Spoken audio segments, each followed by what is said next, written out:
Hello everyone, welcome to our channel Nanik education point. Myself Heena Takkar और आज हम बात करने वाले हैं अपने इनकम टैक्स सब्जेक्ट के बारे में।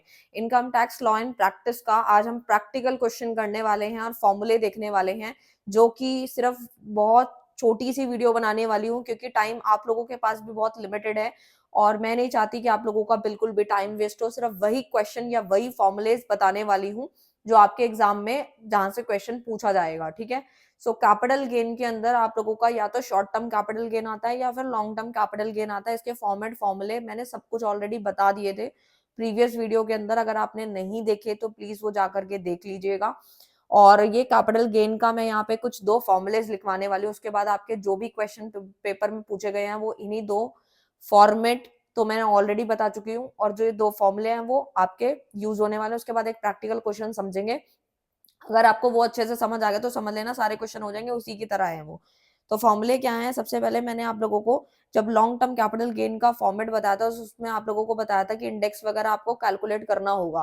ठीक है। और इसको डिटेल में भी बता दिया था मैंने।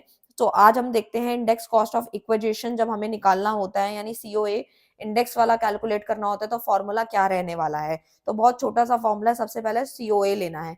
ठीक है। पहले आप फॉर्मूले समझ लो, फिर मैं आपको साथ साथ याद भी करवा दूंगी ताकि आपको दिक्कत ना आए।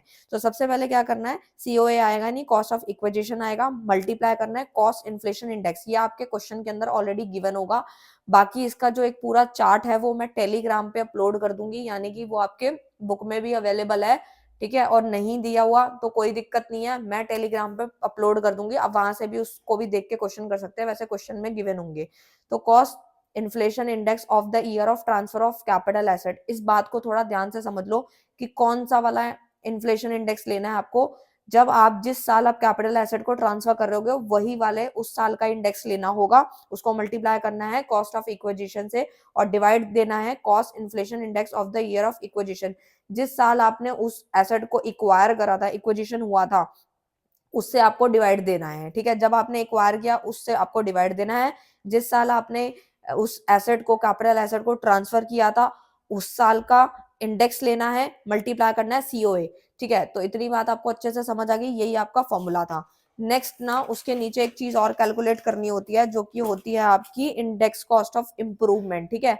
तो बेसिकली इसका फॉर्म, ये तो मैंने लाइन, ये मत सोचना मैंने तो वैसी लाइन डाल दी थी, ये मत समझना कि इसका वो है कि यहाँ पे डिवाइड आएगा। आपका मेन जो फॉर्मूला स्टार्ट है वो यहाँ से स्टार्ट है। ठीक है। ये है आपका मेन फॉर्मूला कि कॉस्ट ऑफ इंप्रूवमेंट मल्टीप्लाई करना है आपको cost inflation index of the year of transfer of capital asset upon में cost inflation index of the year of improvement. तो भाई फॉर्मूला जो पीछे बताया सेम वही है, बस वहां पे इक्विजिशन था तो यहाँ पे इंप्रूवमेंट आ गया। ठीक है। इतनी बात आपको समझ आ गई होगी। तो देखो, कॉस्ट ऑफ इंप्रूवमेंट लेना है पहले, उसको मल्टीप्लाई करना है cost inflation index of the year, यानी इन्फ्लेशन इंडेक्स किस साल का लेना है, जिस साल आपने कैपिटल एसेट को ट्रांसफर किया था। डिवाइड देना है आपको cost inflation index of the year, यानी कि इन्फ्लेशन इंडेक्स लेना है किस साल का, जिस साल वो इंप्रूवमेंट हुई थी एसेट की। तो बेसिकली ये आपको फॉर्मूला अच्छे से समझ आ गए होंगे। अब हम चलते हैं अपने क्वेश्चन की तरफ। आप लोगों को करा रही हूँ, ये ऑलरेडी सोल में पूछा गया है। ठीक है। काफी यूनिवर्सिटी में ये क्वेश्चन पूछा गया है। अगर आपको ये समझ आ गया ना तो समझ लेना सारे क्वेश्चन आपके हो गए हैं ऑलमोस्ट। ठीक है। तो सबसे पहले यहाँ पे क्वेश्चन क्या दे रखा है वो हम समझ लेते हैं। Mister x purchase a house property for ₹13,50,000 on 1 अक्टूबर। यानी कि हमें ये बताया गया है कि एक मिस्टर एक्स हैं जिन्होंने हाउस प्रॉपर्टी को खरीदा था 13,50,000 में। कब खरीदा था? 1 अक्टूबर 2000, यानी कि 2000 में खरीदा था। The fair market value of the property of 1 April 2001 is 16 lakh, यानी कि अगर उसकी हम फेयर मार्केट वैल्यू की बात करें उस प्रॉपर्टी की तो वो 16 लाख रुपीस हो गई थी। कब हुई थी? 2001 में। खरीदी कब थी? 2000 में खरीदी थी। और उसकी वैल्यू, मार्केट फेयर वैल्यू जो बनती थी 2001 में, वो कब हुई? 16 लाख की हो गई। ही स्पेंड 1,61,000, देखो यहाँ लिखा भी है, ही स्पेंड 1 लाख, मैं थोड़ा जूम कर देती हूँ, 61,074,743 फॉर इट्स इम्प्रूवमेंट ऑन 10 मई 2004, यानी 2004 में उन्होंने इम्प्रूवमेंट करी, उस इम्प्रूवमेंट के लिए कुछ खर्च किया जो कि 1,61,743 रुपीज थे। जिसमें से फिर उन्होंने बताया कि उन्होंने 15 नवंबर 2023 को वो मकान जो है वो बेच दिया। कितने में बेचा, 62,70,000 में। और उसके ब्रैकेट में बात बताई गई है कि बेचने यानी ट्रांसफर में भी उनके कुछ एक्सपेंस हुए थे जो कि 11,100 रुपीज का हुआ था। ही परचेज अनदर हाउस 25 मार्च 2024, 2024 में उन्होंने नया मकान 25 मार्च को खरीदा गया जो कि 5 लाख रुपए का था। Compute the taxable capital gain for the assessment year 2024 to 5। Cost inflation indices आपको दे रखे हैं, 2001-2 का भी दे रखा है, 2004-5 का भी दे रखा है, 2023-4 का भी दे रखा है। यानी कि ये जो नीचे क्वेश्चन में गिवन है यही से 100 100 आपको दे रखा है, 113 348 आप लोगों को यहाँ पे दे रखा है इंडेक्स की वैल्यू, ठीक है। तो बेसिकली अब करना क्या है, तो बहुत सिंपल तरीका है इसको सॉल्व करने का। मैं आपको इस तरीके से समझाऊंगी कि आपको लगे ना कि बिल्कुल डिफिकल्ट है कुछ भी। सबसे पहले आपको क्वेश्चन के ऊपर यहाँ पे लिख देना computation of capital gain of mister x. भाई वही निकाल रहे हो, असेसमेंट ईयर का निकाल रहे हो तो 2024-25 का वो आप लिख दोगे, पर्टिकुलर अमाउंट आप लिख दोगे, ठीक है, क्योंकि ये फॉर्मेट मैंने पहले भी बताया था आपको पिछली वीडियो में। तो सबसे पहले क्या आएगा, देखो फॉर्मेट याद करना शुरू कर दो। सबसे पहले फॉर्मेट में क्या बताया गया था, क्या चीज आएगी, फुल वैल्यू ऑफ कंसिडरेशन आएगा। और जब भी फुल वैल्यू ऑफ कंसिडरेशन आएगा तो याद रखना है आपको कि जितने में वो सेल हुआ था वही वाली वैल्यू लेनी है। तो क्वेश्चन के अंदर गिवन थी ये 62,70,000 रुपीज हो गया, तो वो आपको यहाँ पे वैल्यू यहाँ पे पुट कर दी है, ठीक है, यानी कि फुल वैल्यू ऑफ कंसिडरेशन आ गया। फिर उसके बाद क्या करना था आपको, ट्रांसफर एक्सपेंसेस। जी हाँ, ट्रांसफर एक्सपेंसेस अगर कुछ हुए हैं तो वो माइनस करेंगे, नहीं हुए तो स्किप कर देंगे। मतलब मैं एक क्वेश्चन के अंदर आपको सारे क्वेश्चन करके बता रही हूँ कि अगर ऐसे ऐसे सिचुएशन आई तो क्या चीज लेनी है क्या नहीं लेनी। तो सबसे पहले ट्रांसफर एक्सपेंसेस, तो क्वेश्चन में पहले ही बता देते कि यहाँ लिखा भी है ब्रैकेट में, एक्सपेंसेस इनकर्ड इन ट्रांसफर 11,100 के, तो वो ले लिए, यहाँ माइनस हो जाएंगे। आपको पता ही एक्सपेंसेस सारे माइनस होंगे।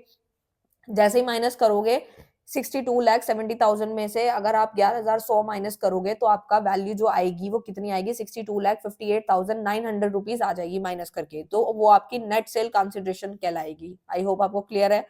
उसके बाद हमने फॉर्मेट में पढ़ा था कि आपको इंडेक्स लेना है, किसका लेना है, कॉस्ट ऑफ इक्विजिशन भी लेना है और कॉस्ट ऑफ इंप्रूवमेंट भी लेना है। जी हाँ, इसी का फॉर्मूला मैंने अभी आपको बताया था, ठीक है ना, अभी आपको इसका फॉर्मूला भी बताया, इंडेक्स कॉस्ट ऑफ इक्विजिशन का, ठीक है, और इंडेक्स कॉस्ट ऑफ इंप्रूवमेंट भी बताया कैसे निकालना है, दोनों को माइनस करना है। भाई कैसे करेंगे, सबसे पहले तो भाई देखेंगे इसकी वैल्यू क्या है।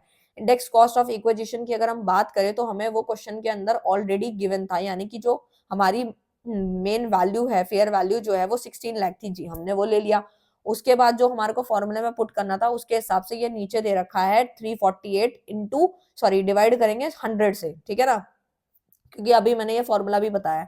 उसके अकॉर्डिंग हमारी वैल्यू आती है 55,68,000 आ जाएगी। फिर ऐसे ही इंडेक्स कॉस्ट ऑफ इंप्रूवमेंट निकालेंगे जो कि हमारे क्वेश्चन के अंदर ऑलरेडी यहाँ गिवन थी कि भाई उसने कितना स्पेंड किया था 1,61,743 इंटू 348 करेंगे, क्योंकि हमारा जो लास्ट 2023-24 वाला जो इंडेक्स दे रखा है वो 348 का ही है, तो वो इंटू ही करेंगे और डिवाइड 113 करेंगे क्योंकि वो प्रीवियस वाला था, ठीक है। तो इतनी बात समझ आ गई। इसको सॉल्व करने के बाद आपकी वैल्यू आएगी 4,98,111। तो जैसे इन दोनों को ऐड कर दोगे, ऐड करके सीधा माइनस करना है, किसमें से, नेट सेल कंसिडरेशन में से माइनस करना है, मतलब ये वाले में से 62,58,900 में से आपको 60,66,111 में से माइनस कर देना, ठीक है। तो माइनस करके आपकी वैल्यू आती है 1,92,789 रुपीज। तो देखो भाई उसके बाद हमारे फॉर्मेट में आप चेक करना, मैंने जब पढ़ाया था उसमें बताया गया था एग्जाम्पशन अगर कोई है तो ले लेंगे, नहीं है तो स्किप कर देंगे, ठीक है। तो भाई यहाँ पे लिखा है exemption under 54 purchase of new house, उन्होंने 5 लाख का खरीदा, ठीक है, लेकिन एग्जाम्पशन रिस्ट्रिक्टेड है up to amount of capital gain का, इसी वजह से यहाँ नील आया है, ठीक है। तो वही टैक्सेबल लॉन्ग टर्म कैपिटल कितना आ रहा है आप लोगों का, नील आ रहा है, ठीक है, क्योंकि एग्जाम्पशन जो थी वो रिस्ट्रिक्टेड है किसके लिए, up to amount of capital gain के लिए। तो जितना वैल्यू दे रखी थी उतने से इन्होंने माइनस कर दिया और आपकी वैल्यू कितनी आ गई, नील आ गई, यानी कि taxable long term capital gain कितना आ रहा है, नील आ रहा है, ठीक है। तो यही इसी तरीके का क्वेश्चन था यार, बहुत सिंपल सा था और इसी तरीके के सारे क्वेश्चंस होंगे, बस आपको फॉर्मेट करना है, समझ लेना है। जो मैंने पिछली वीडियो में बताया था फॉर्मूले आज बता ही दिए हैं, अब आपके सारे क्वेश्चन हो जाएंगे। जहां पे आप अटक सकते थे वो भी मैंने अच्छे से क्लियर करा दिया। बस आपको दिक्कत होती तो बस इसी बात पे होती कि भाई कॉस्ट ऑफ इक्विजिशन कैसे निकालना है, कॉस्ट ऑफ इंप्रूवमेंट कैसे निकालना है, वो तो मैंने फॉर्मूला ऑलरेडी बता दिया। बस आपको करना क्या, बस सारी एंट्री पुट कर देना। अगर आपकी 4-5 एंट्री भी आई और आपने 3-4 भी सही कर दी तो समझ लेना आपको काफी हद तक नंबर मिल जाएंगे और ज्यादा मेहनत की भी जरूरत नहीं है। बस आपने 2 वीडियो देखनी है और 1-2 क्वेश्चन प्रैक्टिस कर लेना जो प्रीवियस में आए हैं, बस कैपिटल गेन डन है, ठीक है। अब मैंने आप लोगों को कैपिटल गेन का प्रैक्टिकल भी बता दिया, टाइम बहुत लिमिटेड है वरना मैं और भी क्वेश्चंस करा देती। स्टिल आप लोगों को मेहनत करनी है। अब जो चैप्टर रह गए हैं, इनकम फ्रॉम अदर सोर्सेज़ से सेट ऑफ है, वो जल्दी से जल्दी करवा के वन शॉट देनी है, मुझे आप तक पहुँचानी है। सो मिल